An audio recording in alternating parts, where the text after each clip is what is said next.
The people who print your money have never once asked for your permission, and they never will.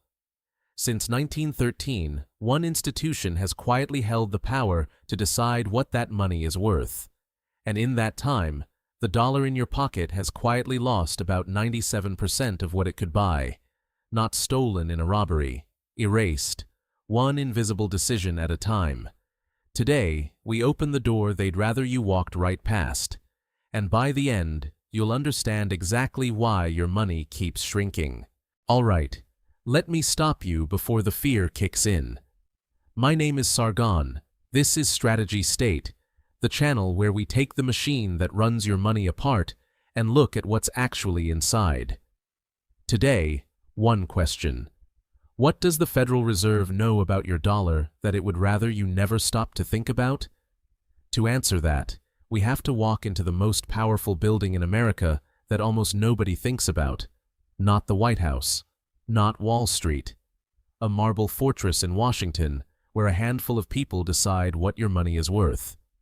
Here's the first thing they'll never put on a poster. The Federal Reserve doesn't print money the way you picture it. There's no vault, no truck full of cash. It creates dollars by typing numbers into a computer.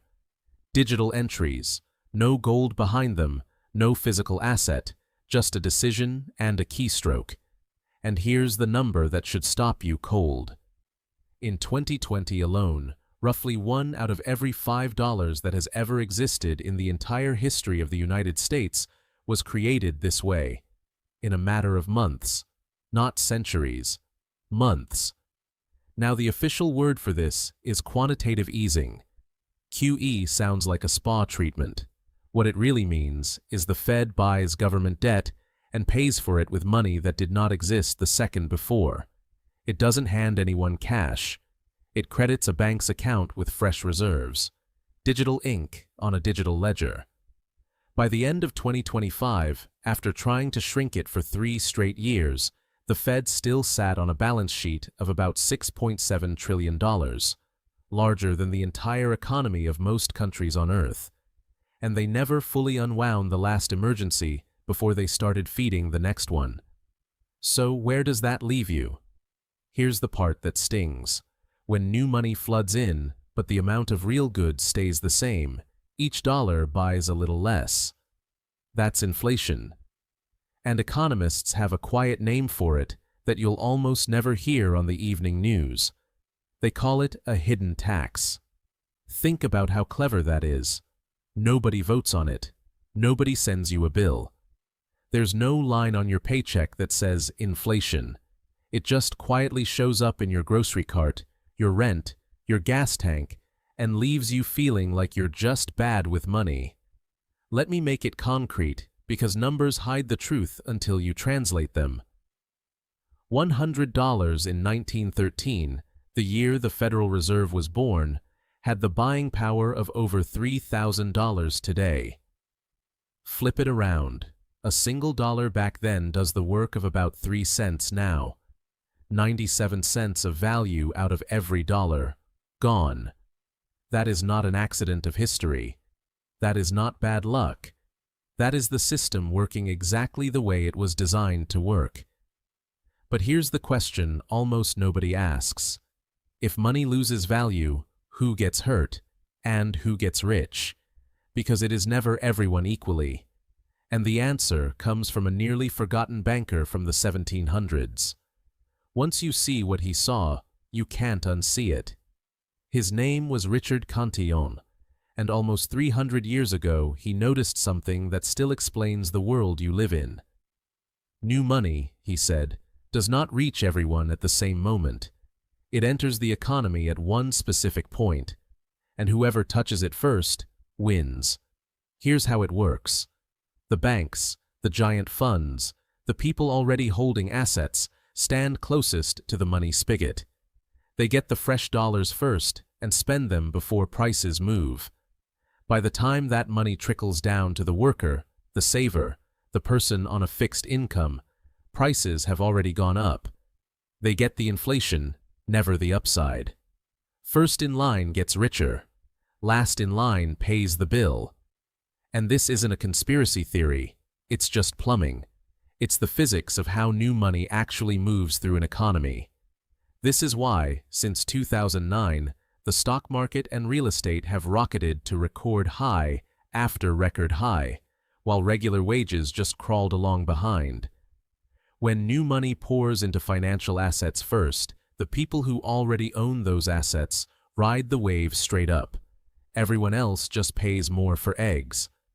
Think about your own life, the price of a home, a car, a single week of groceries. When was the last time any of that actually got cheaper? That gap you feel between what you earn and what you can afford, that is the Cantillon Effect, live in your own lifetime. Now let's come back to right now, 2026, because this is where it stops being history and starts being urgent.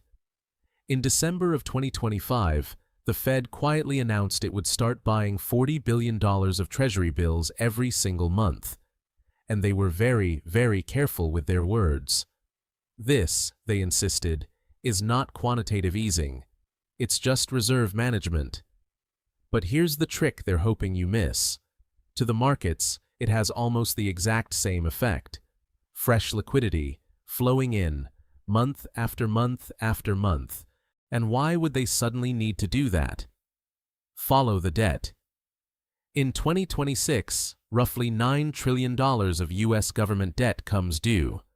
That's a quarter of the entire national debt, all maturing in a single year. It was borrowed back when money was nearly free, at rates near zero.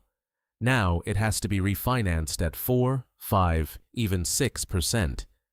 Do that math, and you are staring at hundreds of billions in brand new interest costs, potentially another entire defense budget spent on nothing but interest. And the deeper problem? There might not be enough buyers willing to lend America that much at a price it can actually afford. So the temptation almost writes itself. When a government owes that much, the quietest way out is to let the central bank keep the money flowing and let inflation slowly shrink the real size of the debt. Economists have a name for this too. They call it fiscal dominance. For years, fiscal dominance was just a phrase whispered in graduate seminars, a scary hypothetical that could never really happen here.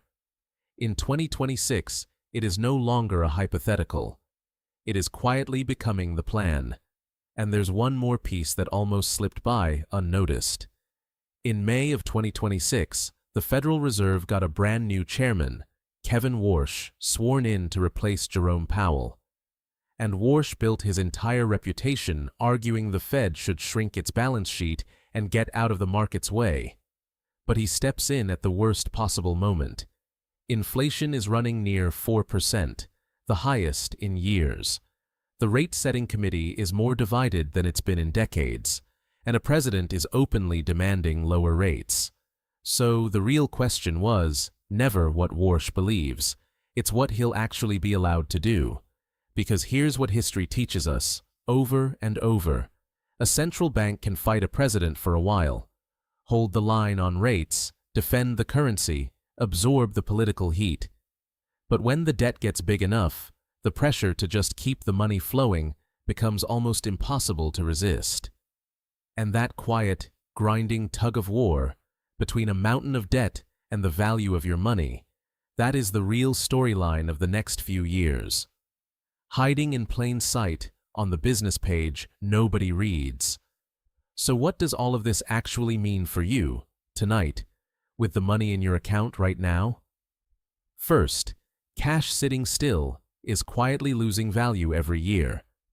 If your savings earn 1%, while prices rise 4%, you're going backwards by 3% a year, even though the number never drops. That's the illusion the hidden tax depends on.